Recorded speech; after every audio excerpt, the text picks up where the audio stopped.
let me firstly introduce you to who we have here. My name's Douglas, first of all. Perhaps unsurprisingly, I'll be conducting the Q&A. To my far right is director of the film, Nick Parish. Hello. Just to my near right is Nico Mensinga, the screenwriter. To my left here is, of course, the actor Rory Kinnear. And lastly, on my far left, Supervising Sound Editor Tom Joyce. These are your panel.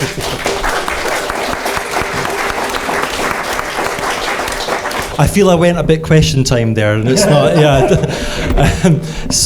first of all, gentlemen, congratulations. I've watched this film twice in the last fortnight, and it is terrific. This isn't sycophancy, this is a statement of fact, so well done. Well done. Nick, if we come to you first, as the director, can you talk us through the central theme of the film?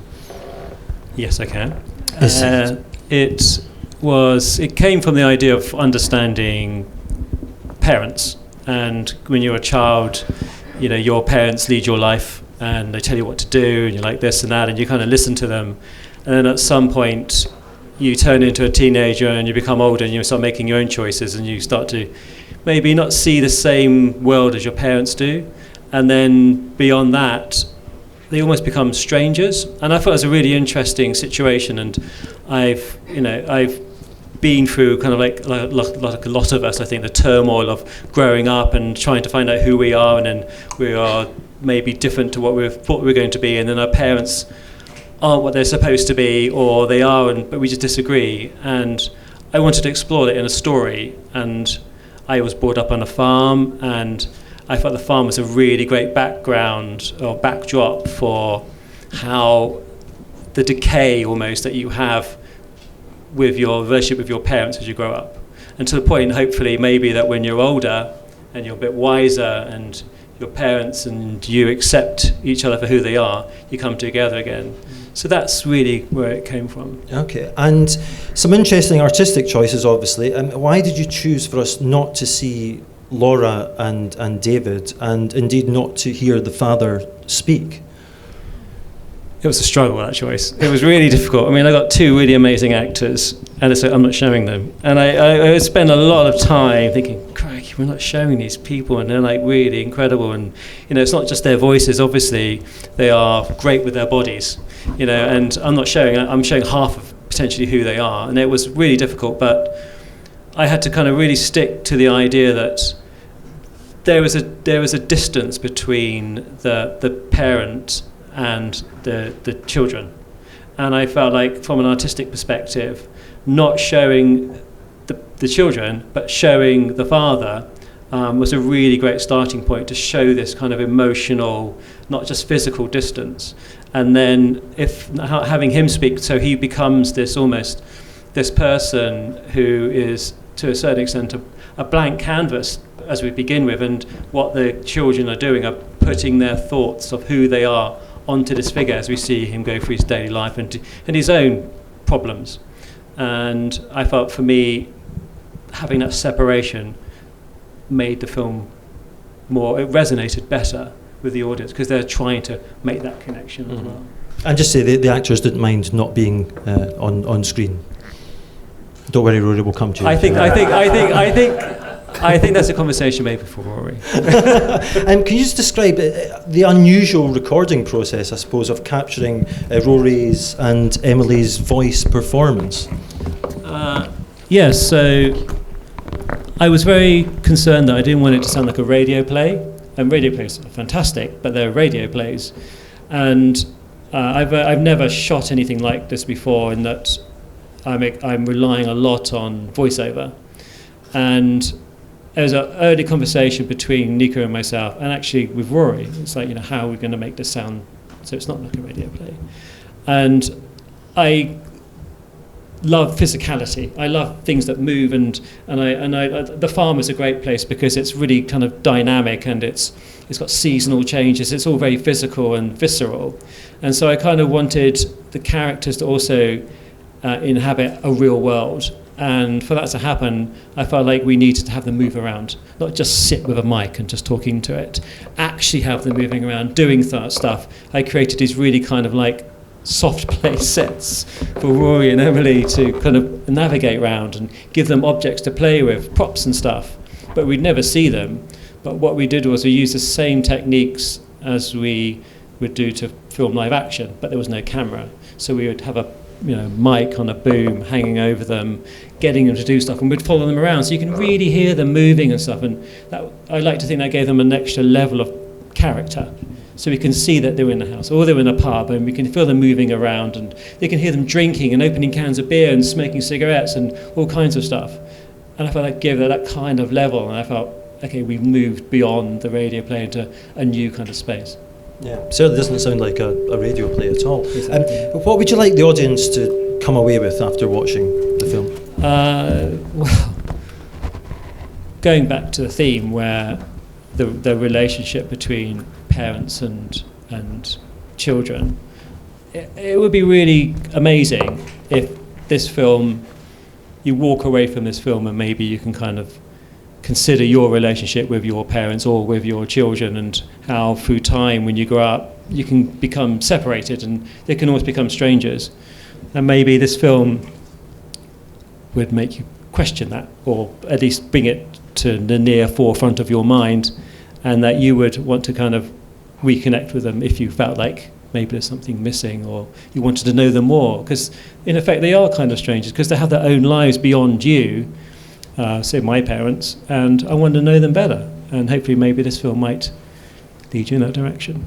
Mm-hmm. And Rory, turning to you now, was this an attractive role to be given? Because it seems different to maybe what you would normally be offered, just the way it was recorded and whatnot. Yeah, and the way I guess that it was offered in the terms of you were sent a script, but there was also some of the footage already existed, so I was able to watch what your voice was going to be, the backdrop too, and there was something sort of instantly hit. I think I watched the footage before I read the script, actually, which again is an unusual way of doing things as an actor, and to be able to see the workings of a farm, an existing farm. It wasn't like it was the imagination of a production designer. This, we were there on an actual farm, and as someone who grew up in London and gets excited by the sight of a squirrel, it was very much to see the realities of it and just how hard that work is. And then I read the script and realised, what it was going to reference, and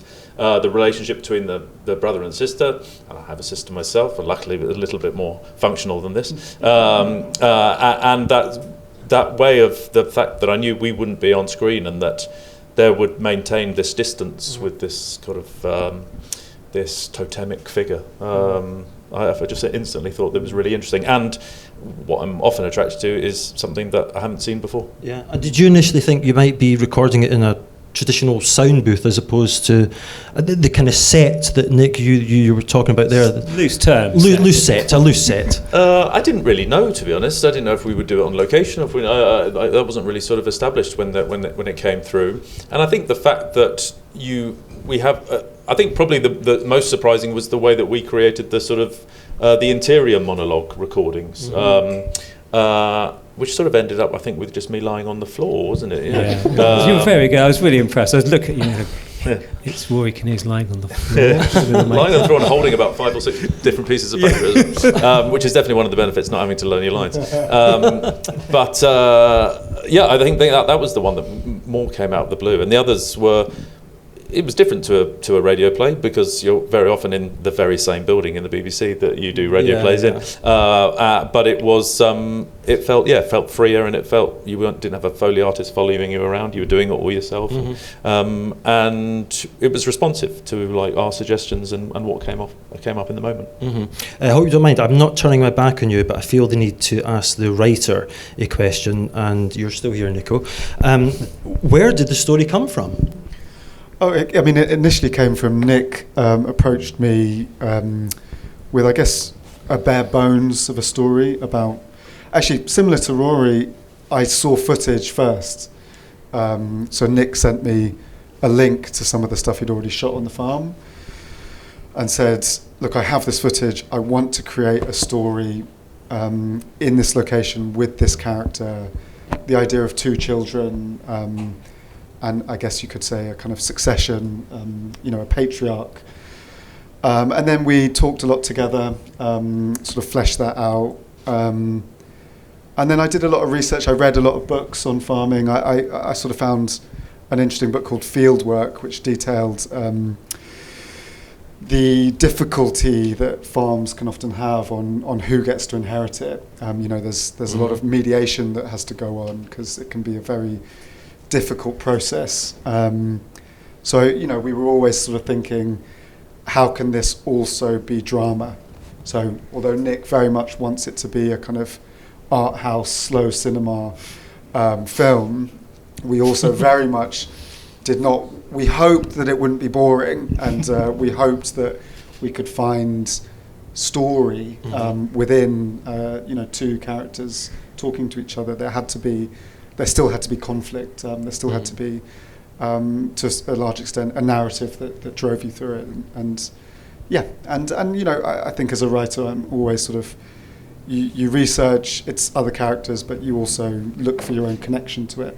And as Nick was saying, for me, it also, there's a lot of stuff about me and my father in the kind of film as well, kind of covertly or not covertly. Do you find it a different writing process to the other films you've done? Because of course you wrote Daphne, which Emily Beecham is the protagonist in. Different to other films, or? Yeah, because you knew what the limitations were. So from talking to Nick, we knew it was going to be siblings, a father who never speaks. So it's possibly a bit like a kind of what were the old films called? The Dogma films. It's like you knew what the limitations were, and you wrote to that. So very different to what I'm normally writing. Tom, you're both a tall man and a sound man. And that's a sentence I've never uttered before. How do you combine the two? How challenging was it from an audio perspective for you? Because I guess you're working in soundscapes on this one quite a lot. Well, similar. I saw the video before I sort of heard anything. But so I think we sort of approached it into sort of parallel stories or parallel sonic scapes, I guess. So the initial one was purely the farm and its atmosphere and making that as beautiful as the images, I guess. And then the second half was when the voices came in from everyone, and so it was kind of a two sort of tiered parallel, and it's sort of similar to Zone of Interest in that you sort of have a picture soundscape, but then you have a background, or in this case, narrative. Because you're trying to find the balance between the sound of the characters off screen and then at the same time the character who's on the screen at the same time. Exactly, and that was quite a hard balance to get right. It took a while to get that right. We did back and forth a bit, weren't we? Yeah. Really trying to find, so what's the pivotal moment in this scene? What do we want the audience to experience, and how much do we need to give more character here, or do we want to allow the farm to seep in more? It was lovely experimentation, wasn't it? Yeah, and it's in creating those sort of background worlds to go with, like this scene in Spain with the sister, trying to make it feel like it's in Spain, but you're seeing a farm. It's kind of quite hard to get that balance right, but I think we got there. Actually, one final question before we open out to the audience for you, Nico. I made a note on the second time of watching. Are you a fan of the work of Robert Frost, the American poet? I am actually, yeah. Yeah, because there was one part in the script, and it reminded me of The Gift Outright, his poem, which I think he regaled at Kennedy's, when Kennedy became president in the early 60s. The land was ours before we were the land. She was our land more than 100 years before we were her people. And I thought there might be a correlation there. I wondered if you were a fan. So you I am. Interesting to note, in early drafts we had some Ted Hughes poems in the script, and actually Rory would have had one and Emily had one, and we had sort of Ted Hughes as our kind of patron poet for the film. The land, the kind of hardness of the land, but the kind of still the kind of majesty. Yeah, but I do also love Robert Frost. Good. And he's, I'm glad Well noted. Yeah, well, I'm glad I made that note. And yes, well, confidence is flowing through the veins now, folks. I wonder if we have any questions from our audience now. I can see a hand going up, sir. We do have a microphone that will be coming your way. Just bear with us. Here it comes now. Only a few seconds. It's just it's the gentleman just to your right there. Is it a lady? I can't really. Might be a lady. See, it might be a lady. I can't really see. It's very dark. Thank you very much. I'm very interested in what didn't make it to the final film, both in photography and perhaps script. Gosh, that's quite. You have to kill a lot of things that you love, definitely, when you're making a film. And it's a real challenge. But the performances and the script, nothing changed. Everything they said within the scene remained. And I had already shot over 3 years on this farm, so it's a lot of footage. So normally you would shoot a film potentially with like a ratio of say 5:1. So every 5 minutes you'll take a minute out. And I shot 24 hours of footage pretty much. So I had a lot. But I think what I was trying to do was, there were stages where I definitely knew what I needed. I need to get this because it's going to represent this. There's lots of moments where I thought, okay, Rory's character is going to be talking about this, and so I need something that's going to represent that on the farm. So I'd find that and film it, and I might have to wait 6 months for that to happen, but I'd planned for that. So when it comes to their performances, I mean, it was just great. They did exactly, they were really efficient and great, and Nico's script really held it together. And it was me, literally, I felt a lot of pressure having to be able to match it image-wise. And sometimes the image would change a bit. For instance, there's an occasion where nearly at the end of the filming process, I was going to shoot a particular scene, but when I woke up early on the farm, it was fog everywhere. And I was going down to have a shower. It was like 6 in the morning, and I looked out the window and I couldn't see anything. Oh my God, it's foggy outside. And I was with an assistant cameraman. I said, wake up, you've got to go outside, there's a fog outside. I'm going to go speak to Roger, and we're going to go and get him out on the farm, and we're going to get him to do some walking. I know exactly where it's going to go in the film, and we went and did it. And it was kind of like that. So it's a real mixture. I mean, there's a lot of stuff that didn't go in, but that stuff became irrelevant when the film was built. Thank you for your question. Yes, if someone's down here. I see you up at the back as well. We'll come to you. Thank you. Very interesting film. Thank you very much. As the gestation period was so long, at what stage did you think about the financing? Because obviously it wasn't a complete picture for 3 years if you were filming, and then you started to do the script and you started to do the rest. I don't understand the time scale of it. I'd like that explained. It's kind of unusual, definitely. I knew what the film I wanted to make, and it was like an idea. I had a theme of the film. I knew what I wanted to say, and so to kind of get me in that space, I was doing a lot of filming, and that really helped me when you're on location and you're filming, and there wasn't any time pressure really. It helped me work out what the story was going to be, and that's completely out of my own pocket.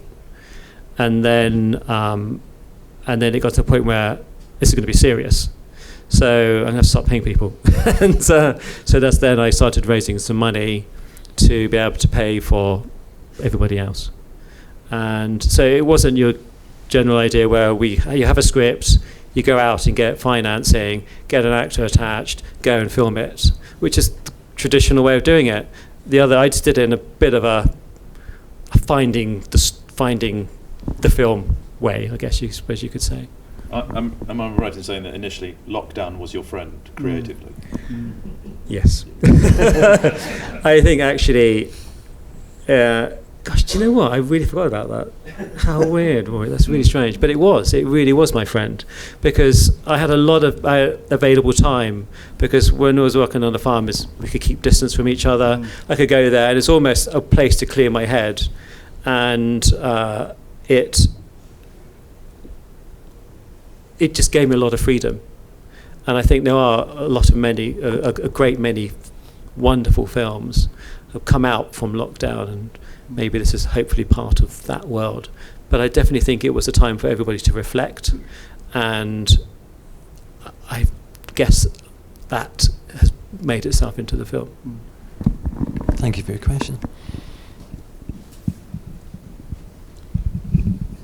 Again, thank you for the film. At the end, I felt this is quite hopeful. It seemed to be positive, but at various times during it, and certainly at one particular moment, I thought the ending might be quite different. I felt, especially in the light of, we know about suicide rates among farming communities, I felt that this was one of those situations where it could lead to that. Did you ever consider that?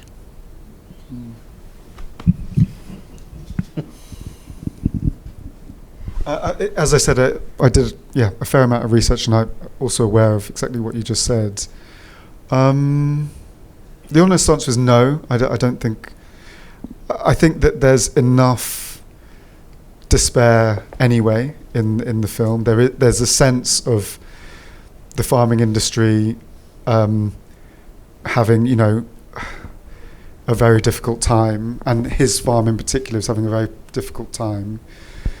And ultimately, I, for one, you can say in a second, I certainly, although I sort of love a film that, we're effectively talking about tragedy, I do love it if a film goes to that place, but I didn't feel that was right for this. In essence, Rory's character sort of has the bigger arc of the two, and I always wanted Rory's arc to be the shape of someone that completely has no sort of connection with his father they get somewhere by the end. So because I always wanted that shape for his character, it would at least have to end somewhere positively between the two of them. So I think that guided me. I think that was the character arc of a father and son's relationship. So, it would have been a bit too bleak, I think, if it had ended with the farmer committing suicide. But yeah, I don't know if you have any thoughts on that. Yeah, I think it would definitely been a different film for me. And I felt like it's a reality that happens.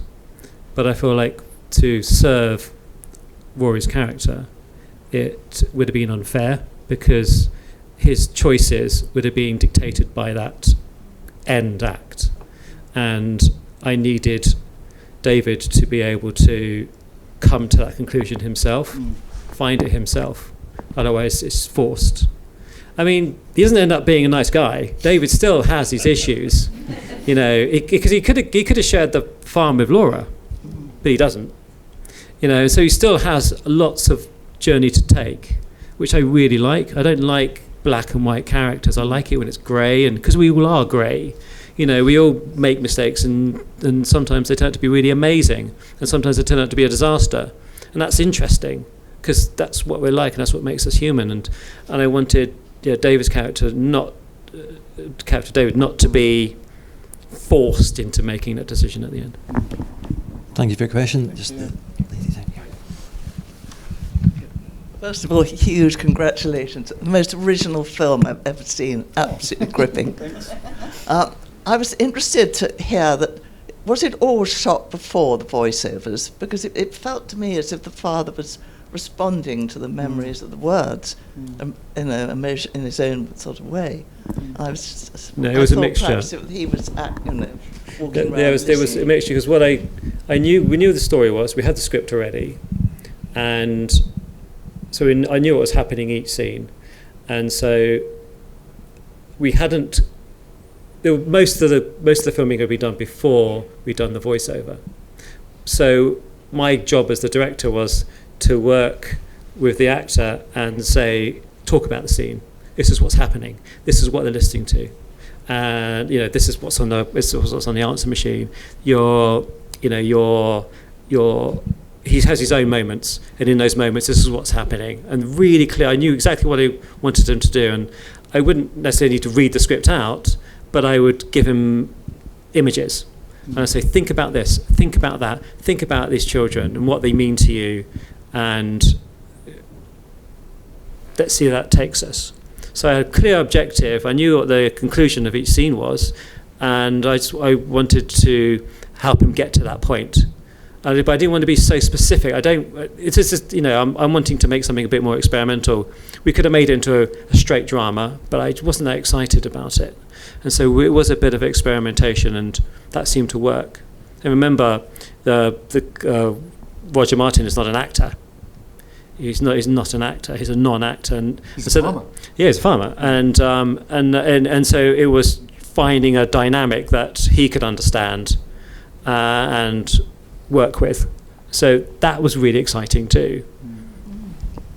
Thank you. Glad you enjoyed it so much. The most original. That's good for the. Do you work for a newspaper by any chance? You could make a review on the poster, exactly. Ah, yes.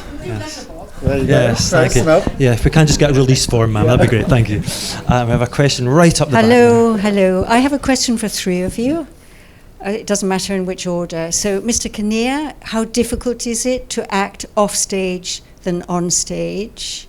For Mr. Joyce, what made you have the music playing through the dialogue? And for Mr. Parish, what made you choose Roger Martin? And thank you for a wonderful film. Thanks very much. Okay, Rory. I'll start. It's kind of the same. It's an act of sort of concentration and an act of transplanting yourself into the life of someone else. It's a bit easier because you don't have to go through hair and makeup and you don't have to change your costume. So it's much more relaxed in some way. But essentially it's an act of sort of transplantation and focus, and that sort of remains no matter if you're working on stage or on camera or off camera. Just talking about music and dialogue.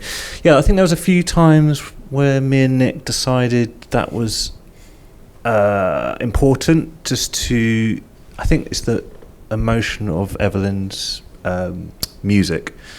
So we felt that voice and music was a lot more powerful without the sound effects. So we just brought everything out, and it was other times where it was just sound effects. So it's just finding that balance of what is the most emotive for the story, I guess, is the best way I could describe it, really. Would you say that's right? Yeah, I think that's very true. We knew what we wanted the scene to achieve, and it was finding the balance. Because it was quite challenging sometimes, because I really love the diegetic sound of the farm. Stuff, mud, walking in mud, closing gates and everything, because it just feels so real, and I really wanted that. But also, then you were fighting with this beautiful score, and then what Laura and David are doing in their houses, which are really important because we don't see that. Yeah. So I think we went back and forth quite a lot to find that kind of happy medium. But at the end of the day, it's a story is the king, and you've got to hold him to that more than anything else. And so it had to serve that, and it's And I think there's sort of more diegetic sound at the start to sort of set the scene, set the atmosphere and everything, and then I think towards the end when there's more score, you've sort of set that scene sonically. So it's more about those more intimate moments. For me, it kind of almost ended like a fantasy. It feels like we're entering this kind of dream space, because it's like we're looking into the future, especially with the fog as well. Yeah, I know. And David's talking about trying to make a difference and accepting people who they are, and what he sees as his father's walking off into the distance, as, somebody he once knew, and then disappearing into something else. And it almost became like this fantasy, but real, if that makes sense. And so less diegetic sound of the farm potentially, and even maybe with the characters and about their little lives, until it became this kind of dream space where hopefully everyone just kind of lulls himself into taking away that. Thank you. I think we've got maybe one last question. There was a third part to the question. Yes. Why Roger Martin? I can talk about yes. Roger Martin wasn't. I wanted to film on the farm, and as I said before, it creates this really fantastic metaphor for the relationship in the family. This old farm that's dying, disappearing, this man trying to keep it going, their children arguing about it whilst they're eating the crushed avocado and toast, how are we going to inherit this? Really just separated for them. And so I wanted to start filming, this film on the farm, get the stuff going, and I met Roger Martin maybe like 7 years ago, and he was really helpful in showing me this is what happens on a farm. So doing this. I was brought up on a farm, but he, hands-on farming every day. And whilst we're filming and talking, I never originally intended him to be the actor. He knows that. It was going to, we'll do this and see how it goes, and then get to a point where, okay, I'm going to find somebody to do the performance. But it just got to the point where when we just developed our relationship and I started giving him direction and he started just kind of being really comfortable, because it's not very nice. Somebody who, when you're a farmer, you're on a farm, you don't see anyone else for hours on end, in very unsociable hours, and yet to have some person following around with a camera is quite strange. But he seemed to feel comfortable with it, and to the point where, well, why do I need anyone else? He's fantastic. He embodies everything I need, and he responds really well to my direction, which I kept. When you work with actors, you work in different ways depending on their strengths, and I absorbed it really well, and said, let's stay as we are, and just carried on. Yes, lady right at the back there. Hello. I just wanted to tell you, my late father, he said that he was terribly pleased that between when I was 13 to about 21, and he was as thick as what's her name, all of a sudden when I turned 21, he said how pleased he was to have gained intelligence. Because, of course, I obviously thought he was a dimwit when I was a teenager. Anyway, my actual question is the role of women in here? Because to a certain extent, the wife has a disappointing life, really. And then the daughter, who is the one who really has done all of the work to find out how to run a farm, has done all the practical stuff, is going to university, who can discuss really what a farm needs to do in this day and age, and is young in comparison to the average age of the farmer, which is 59 or 62. I know it's a story, but at the same time, how much did you look at the role of women in farming and that patriarchy that you were talking about giving it to us at the farm to the son? Somehow you wouldn't expect it in the 21st century, and it still goes on. That's still one of the main problems. Old farmers like that still view it as automatically going to the son, and if a daughter takes issue with that, can be a protracted legal process. As I said, there are these specific farm mediators who have to go in and try and sort out sort of issues to do with inheritance. But yeah, as far as I read in my research, it's still a big problem. I found that one of the most sort of moving parts of the film, that sense of how do you change, how do you progress if all your decisions are made on the fact that it's always been like this, and that sense of the tree, as it were, how deep those roots are, how can there be change in if all you're looking at is the past. I found that really successful part of the film. I mean, hopefully, that Emily's character, she's addressing it, right? As you say, it's like her sense of grievance, her anger is very much a part of the film, and her attempt to negotiate, is she going to let go of that? But, what's she giving up by letting go of that? But also her anger, that's not going to serve her either. And it is also seemingly, at least quite manifestly, an idiotic decision to give it to David, rather than his sister. And that sort of sense of him, burning everything towards the end, you do think, well, I'm not sure it's going to be much more successful for David running this farm. Yeah, it's really tragic, and it's so strange how you think it's kind of ordinary, it's normal, that, well, why not? It's been tradition. And there's so much evidence in the film that Laura's character is the obvious choice. And it's a struggle. And I feel like, because her character and the character of the father are really quite similar in a way. They're both very driven people, and they're both very stubborn. The difference is she's a woman and he's a man. And because of the way that his upbringing and how he's been taught, bullied, beaten, driven by his father and his father's father, he believes that is the right way. And nothing's going to change that. And it doesn't mean to say his love for her wavers at all. I'm sure he loves her just as much as the son. However, he sees her as somebody completely different and not part of that world. And I think that's a great tragedy, and I think it's something really worth exploring in the film.